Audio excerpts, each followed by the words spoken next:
En el nombre del Padre, del Hijo, del Espíritu Santo. Amén. Ven Espíritu Santo, y llena los corazones de tus fieles, y enciende en ellos el fuego de tu amor. Envía tu Espíritu Creador, y se renovará la faz de la tierra. Estamos estudiando el Catecismo de la Iglesia Católica, su segunda parte, la celebración del misterio cristiano. Segunda sesión, los 7 sacramentos de la Iglesia. Capítulo cuarto, otras celebraciones litúrgicas. Artículo primero, los sacramentales. El Catecismo dedica, y terminamos con este tema el día de hoy, 10 números al tema de los sacramentales. Dentro de esos sacramentales, vamos a profundizar en los números 1675 y 1676, con el tema que tiene como título la religiosidad popular. Número 1675 del Catecismo de la Iglesia Católica dice: estas expresiones prolongan la vida litúrgica de la Iglesia, pero no la sustituyen. Pero conviene que estos ejercicios se organicen teniendo en cuenta los tiempos litúrgicos para que estén de acuerdo con la Sagrada Liturgia, deriven en cierto modo de ella y conduzcan al pueblo a ella, ya que la liturgia, por su naturaleza, está muy por encima de ellos. Es un número muy claro, ¿no? Muy claro. Es un número que está sacado prácticamente del Concilio Vaticano II, que viene un poco a recalcar lo que hemos dicho en la catequesis pasada, ¿no? Que también la Iglesia está llamada no solo a defender la religiosidad popular, los signos de la religiosidad popular, sino también a asumirlos, a purificarlos, a conectarlos con la liturgia. Porque evidentemente la naturaleza de la liturgia es muy superior a los signos concretos de la religiosidad popular, ¿no? Por ejemplo, pregunta: ¿qué tiene más valor? ¿Una procesión con un santo que llevan por todo el pueblo, o la Santa Misa dicha en honor de ese santo? La respuesta, sin duda alguna, siempre será la Santa Misa.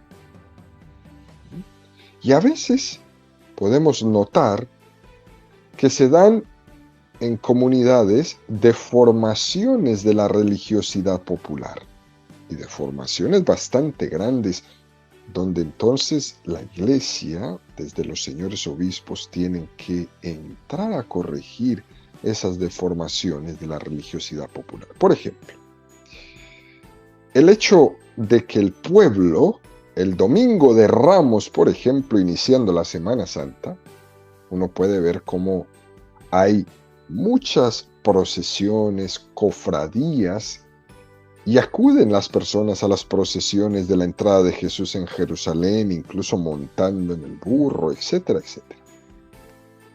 Pero una vez llegada al atrio de la iglesia la procesión, estas personas se van y no entran a la misa. Como si lo importante fuera la procesión con el burro, con las palmas, por las calles. Pero cuando se llega a la iglesia para la Santa Misa, se van porque dicen que eso ya no es para ellos, ¿no? Y aquí, como nos podemos imaginar en este ejemplo, es una tremenda deformación que hay que purificarle a esa piedad popular, a esa religiosidad popular que es la procesión, ¿no? Porque sin duda es infinitamente más valiosa la liturgia en sí misma, que está instituida directamente por Jesucristo, como es la Santa Misa, que los signos de religiosidad popular, que aunque están inspirados también por el Espíritu Santo, tienen que tener esa mediación de purificación y de integración en la liturgia de la Iglesia. Por eso, queridos amigos, debemos poner mucho cuidado en que los signos de religiosidad popular estén conectados con la liturgia. Y si no están conectados con la liturgia de la iglesia o me alejan de la celebración principal, entonces ese signo de religiosidad popular tiene que ser purificado. Por ejemplo, en Semana Santa, el Viernes Santo hay personas que son muy devotas al Vía Crucis.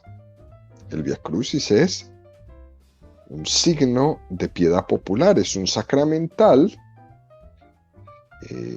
que es muy, muy fuerte, ¿no? Pero las personas en toda la Semana Santa a lo único que se acercan es al Vía Crucis y no asisten a ningún otro oficio litúrgico durante el tiempo de Semana Santa. Y sin duda alguna hay que decir que eso no tiene sentido. Que alguien sea muy piadoso para vivir el Vía Crucis, pero que no valore el confesarse en tiempo de Cuaresma, en el comulgar en la Pascua de Resurrección, como nos pide la Iglesia. Y uno tiene que ser muy honesto, para darse cuenta que algo está fallando.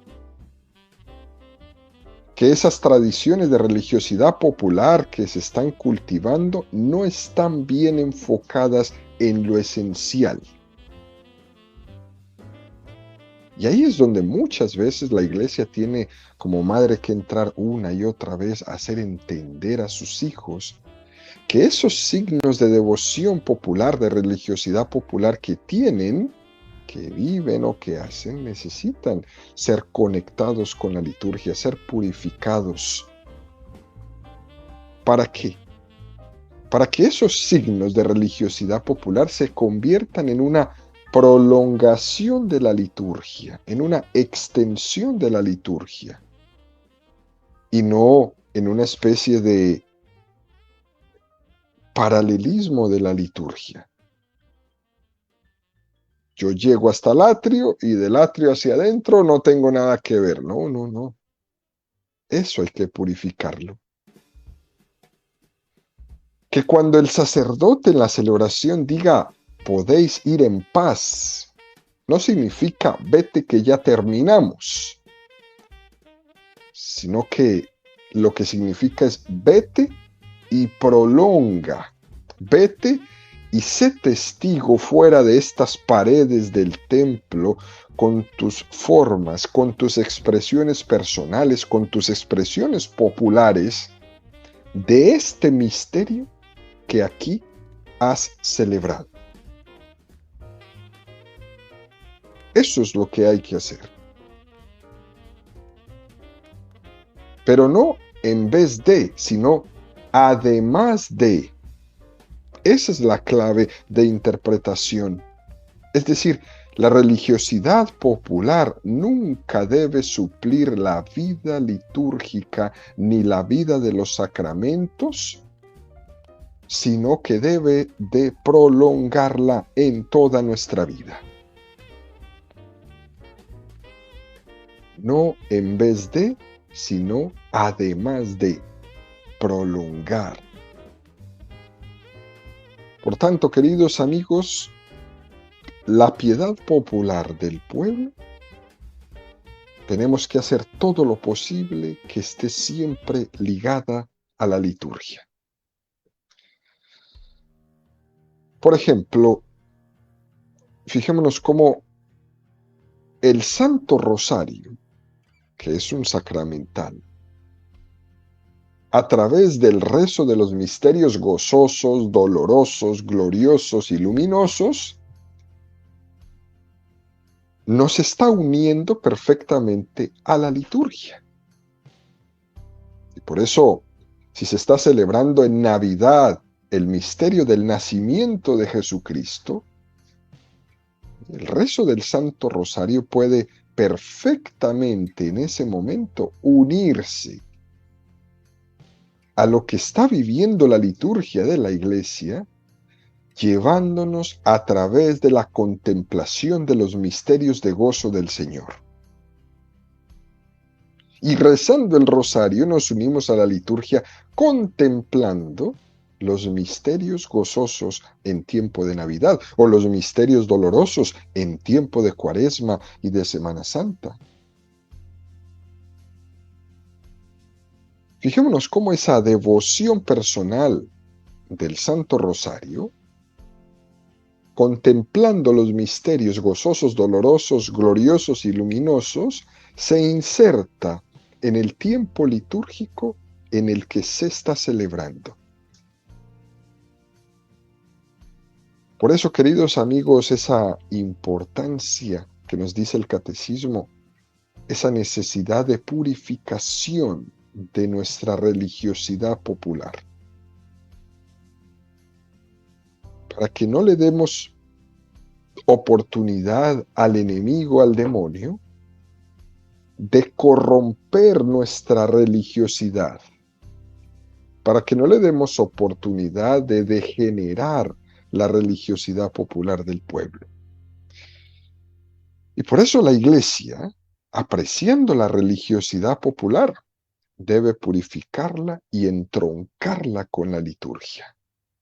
No hay mejor método para purificar la religiosidad popular que unirla a la liturgia de la Iglesia. Eso es un dato importantísimo para que lo tengamos presente en nuestra catequesis. Por ejemplo,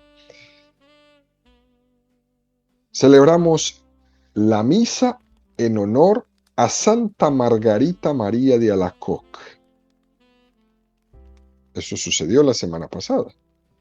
Y al finalizar la Santa Misa, el sacerdote que estaba invitado para esta celebración va a besar una reliquia de esa santa que traía él para veneración en nuestra comunidad. Fijémonos cómo en esa veneración de esa reliquia se conecta perfectamente con la liturgia. La veneración de la reliquia que proviene de una iniciativa del pueblo de Dios, la Iglesia la avala y la liga a la liturgia en esa veneración. Y no hay una competencia entre una cosa y la otra. Por tanto, queridos amigos, es necesario que estemos siempre volviendo a las fuentes para no desviarnos en el camino. A las fuentes litúrgicas, a las fuentes bíblicas, a la voz y la palabra de la jerarquía de la Iglesia, del magisterio de la Iglesia, para que esa religiosidad popular sea integrada en su justa medida y en su justo discernimiento. Por tanto, concluye este número del Catecismo de la Iglesia Católica que la religiosidad popular debe derivar de la liturgia y conducir a la liturgia. Este es el foco central, queridos amigos, que nos dice el catecismo de la importancia de que cada uno de nosotros haga esto y se enfoque en esto para no desviarse en el camino. Dicho esto, el catecismo nos presenta el siguiente número, 1676, que dice: se necesita un discernimiento pastoral para sostener y apoyar la religiosidad popular. Y llegado el caso para purificar y rectificar el sentido religioso que subyace en estas devociones, y para hacerlas progresar en el conocimiento del misterio de Cristo. Su ejercicio está sometido al cuidado y al juicio de los obispos y a las normas generales de la Iglesia. Qué manera tan preciosa tiene el catecismo y tan delicada de concluir este tema, ¿no? De la piedad popular. Porque pudiera parecer que estos signos de devoción popular que han surgido del pueblo no tuvieran, en cierta manera, nada que ver con la jerarquía de la Iglesia. Por lo tanto, algunos podrían decir, aquí no tiene nada que ver el discernimiento de la Iglesia con este tema, pero eso no es verdad. Los señores obispos, sucesores de los apóstoles, no están solamente ahí para discernir lo que tiene que ver con el clero y la disciplina de los sacramentos. Ellos han recibido de Cristo la encomienda de gobernar todo el pueblo de Dios y lo que a ellos se refiere. Por lo tanto, los señores obispos tienen el cometido como sucesores de los apóstoles de discernir, de apoyar, de tutelar, también de purificar y, si es necesario, corregir cualquier desviación que pueda tener la religiosidad popular, ¿no? Todos somos iglesia. Y por tanto, esa tarea de los obispos de gobernar la iglesia se refiere a toda la iglesia, no únicamente a una parte de ella. Por eso aquí, en esta parte del catecismo,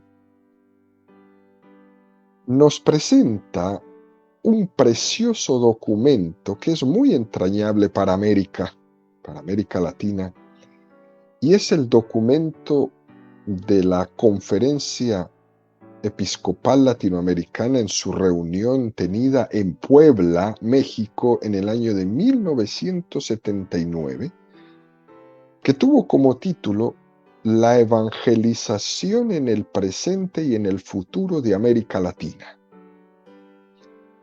Sabemos que el documento de Puebla es el fruto de la reunión de todos los obispos de América Latina en esa Conferencia Episcopal Latinoamericana, que tiene como siglas el CELAM, la cual cada cierto tiempo se reúne en algún lugar del continente americano para, de una manera colegiada, los obispos juntarse a dialogar y poder brindar unas pautas comunes pastorales en torno a la evangelización de América Latina. Y han habido cinco reuniones de estas en la historia. La primera fue en 1955 en Río de Janeiro, Brasil.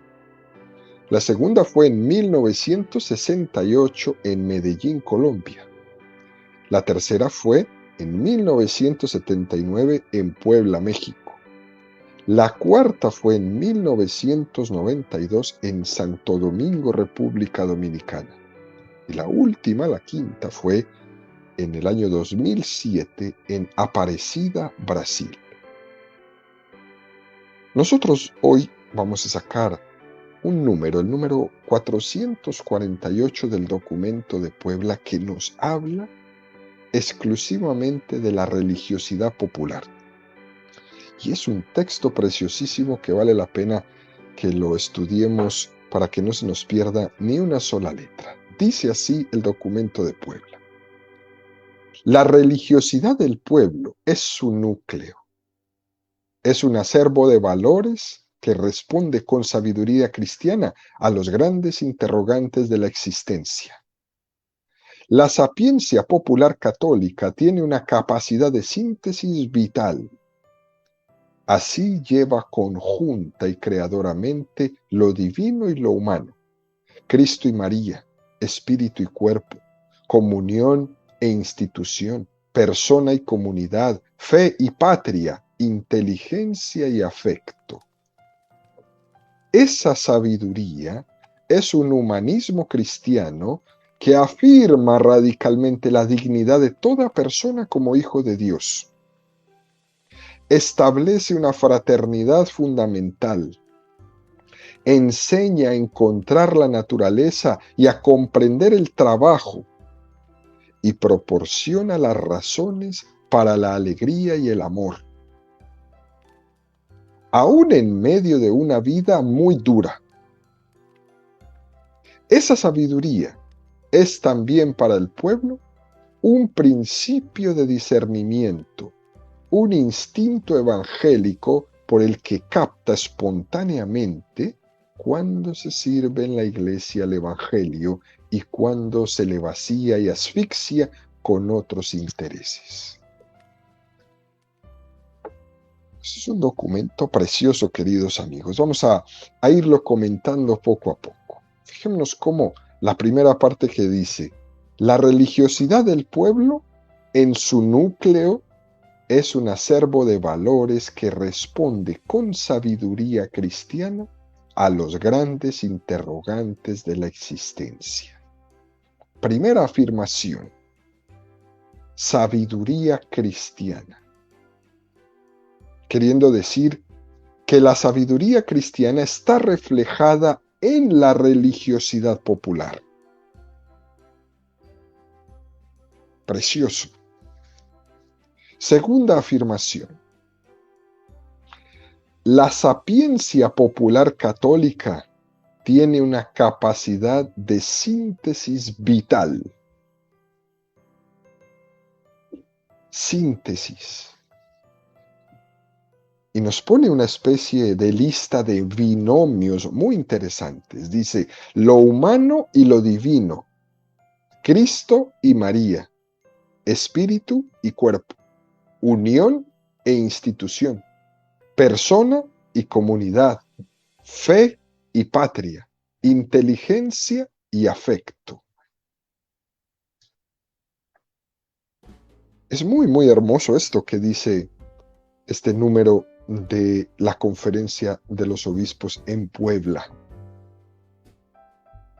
Como que quieren resaltar que hay una sabiduría divina en el pueblo de Dios en la manera de expresarse y en la manera de sintetizar. ¿Sí? Que tiene una capacidad de síntesis muy grande de cómo comprender cosas e integrarlas en algunos ritos y en algunas costumbres populares, en donde en el fondo lo que se está conjugando son aspectos que a nosotros igual nos puede llegar a costar conjugar, y el pueblo en esas costumbres populares las está aunando sencillamente. Lo humano, lo divino, Cristo y María, el espíritu y el cuerpo, la persona y la comunidad, la fe y la patria, la inteligencia y el afecto. Esto es supremamente hermoso. Y hay ritos en los que todas las cosas quedan integradas, lo espiritual y lo corporal, etcétera, etcétera. Por ejemplo, ¿han escuchado ustedes la tradición de San Blas? El pueblo recurre a él y le invoca para la sanación de los males de garganta. Y mezclando lo humano y lo divino, lo natural y lo sobrenatural, uno ve que en esas celebraciones populares el pueblo de Dios se pone un cordón alrededor de su garganta y al mismo tiempo pide alabar a Dios, para que con nuestra palabra no nos asustemos cuando vamos a predicar al Señor y que seamos valientes para confesar la fe. Muy hermoso, ¿eh? Se mezcla lo humano con lo divino, se mezcla la petición de sanación de una enfermedad muy concreta de la garganta con la petición de fe, que aumente nuestra fe para confesar con esta garganta nuestra fe, para confesar con nuestros labios lo que creemos. Se mezcla lo humano y lo divino. Por ejemplo, una devoción quizás un poco más cercana a nosotros, ¿no? La devoción a San Antonio. El pueblo recurre allí para pedir novio o novia. En ese aspecto, Al mismo tiempo el pueblo confiesa la tradición popular y al mismo tiempo pide a Dios, que nos ama y que nos quiere, que a través de ese santo le conceda a un joven una buena novia, o a un joven o a una joven un buen novio. Eso es muy hermoso. Es decir, la religiosidad popular tiene esa capacidad de síntesis de lo humano y lo divino, de Cristo y de María, del espíritu y el cuerpo, de la persona y la comunidad, de la fe y la patria, de la inteligencia y el afecto. Nosotros, a veces, hemos podido hacer una fe demasiado racional, demasiado conceptual, incluso demasiado fría. Pero en la religiosidad popular, el pueblo de Dios en sus tradiciones, en esas expresiones populares, suele unir y suele integrarlo todo. Ellos integran el afecto y el corazón en esos conceptos de fe que confiesan. Nos dan una lección tremenda y hermosísima. Es verdad que todos, tanto unos como otros, profesamos que Dios es todopoderoso, etcétera, etcétera. Sí, sí. Pero al mismo tiempo en la religiosidad popular se está subrayando de una manera mucho más fuerte la ternura del corazón, donde se integra la inteligencia y el afecto, y no queda solamente en la inteligencia el concepto de que Dios es todopoderoso, sino que se lleva al afecto. Dios es todopoderoso y me ama con ternura. Y esta característica tan interesante, el catecismo, queridos amigos, nos la quiere subrayar tremendamente. La religiosidad popular es una gran sabiduría que desde el pueblo cristiano se tiene la capacidad de sintetizar aspectos que son muy, muy distintos. También dice este documento de Puebla, esa sabiduría es un humanismo cristiano. Establece una fraternidad fundamental. Enseña a encontrar la naturaleza y a comprender el trabajo. Y proporciona las razones para la alegría y el humor, aún en medio de una vida muy dura. Tercera afirmación. La religiosidad popular nos proporciona las razones para la alegría y el humor. Esto es algo definitivamente hermoso. El que se conozca como en medio de una vida muy dura, el pueblo de Dios ha tenido la capacidad de guardar sus tradiciones y de expresar su alegría en medio de ellas. Fijémonos, queridos amigos, por ejemplo, cuando llega la fiesta del santo ahí en el pueblo y se tiene una procesión, todo es motivo de alegría. El poder volver a juntarse todos para esa fiesta, que hemos celebrado por siglos o por años, y nos juntamos cada vez que toca todo el pueblo, y es una tremenda expresión de alegría. Y eso se une a una romería y es capaz de, en ese signo, de en medio de la cruz de la vida, tener un motivo de expresión de gozo y de buen humor. Eso es un don de Dios, queridos amigos.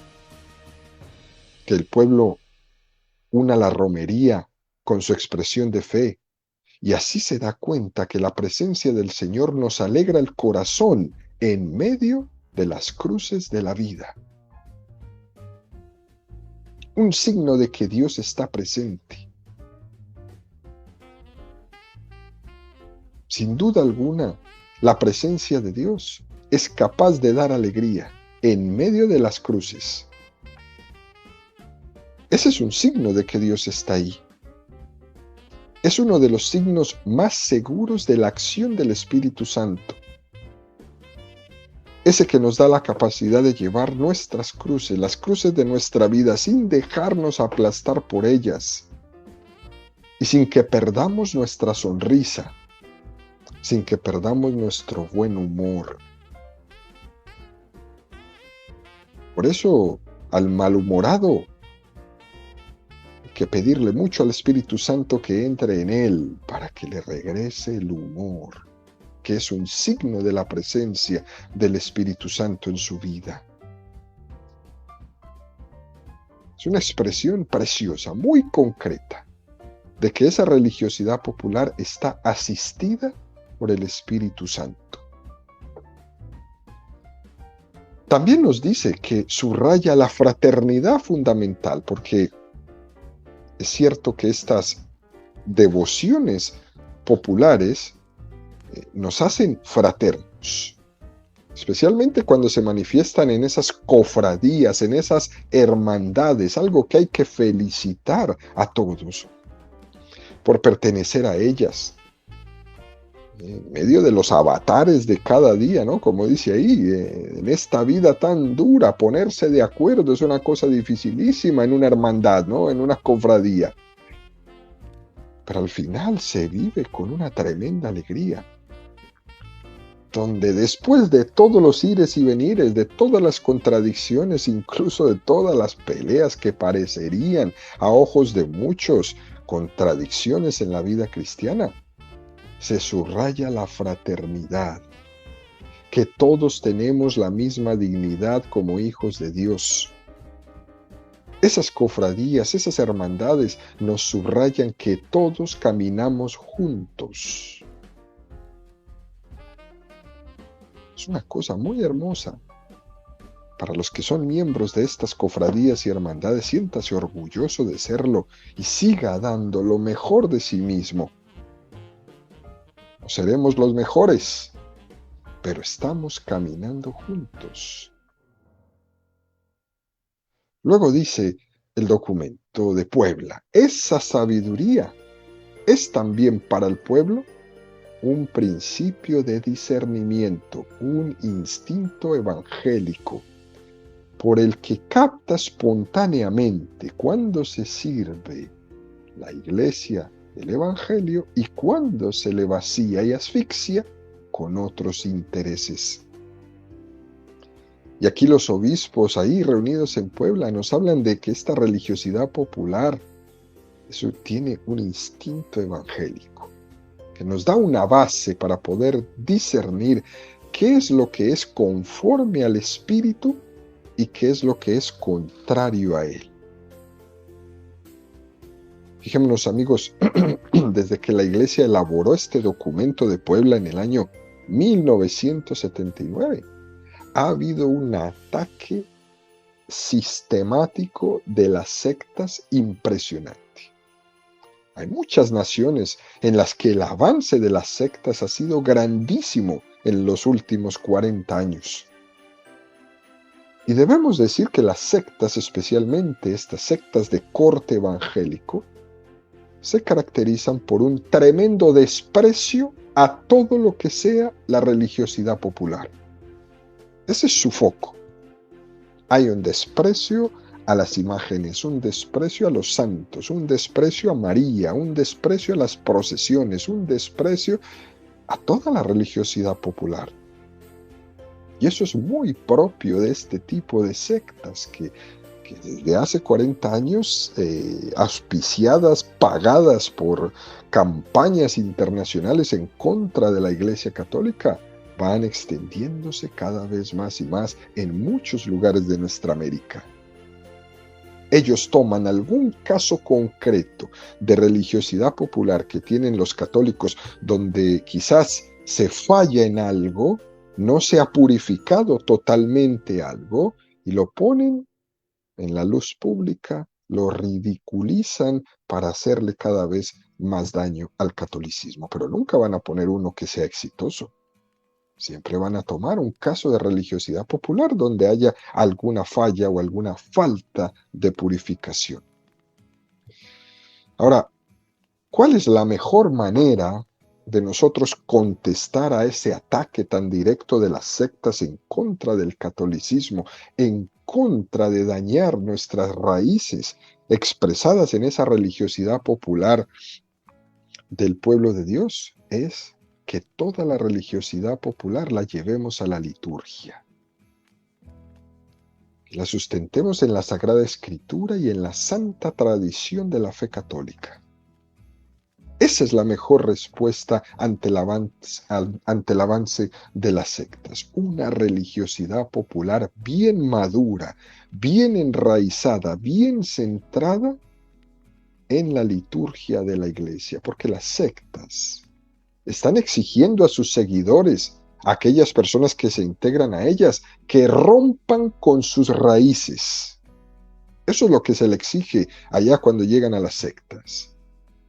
Al cortar con la religiosidad popular, también supone que los miembros de esas sectas, los que se van integrando, están perdiendo de algunas maneras las tradiciones de su pueblo, de sus ancestros, de sus padres, de sus abuelos. Y van desarrollando unas raíces que pueden ser más importadas de otros lugares frente a una religiosidad católica que está caracterizada siempre por esa capacidad de inculturarse y de hacerse presente en las tradiciones religiosas de los pueblos en cada lugar.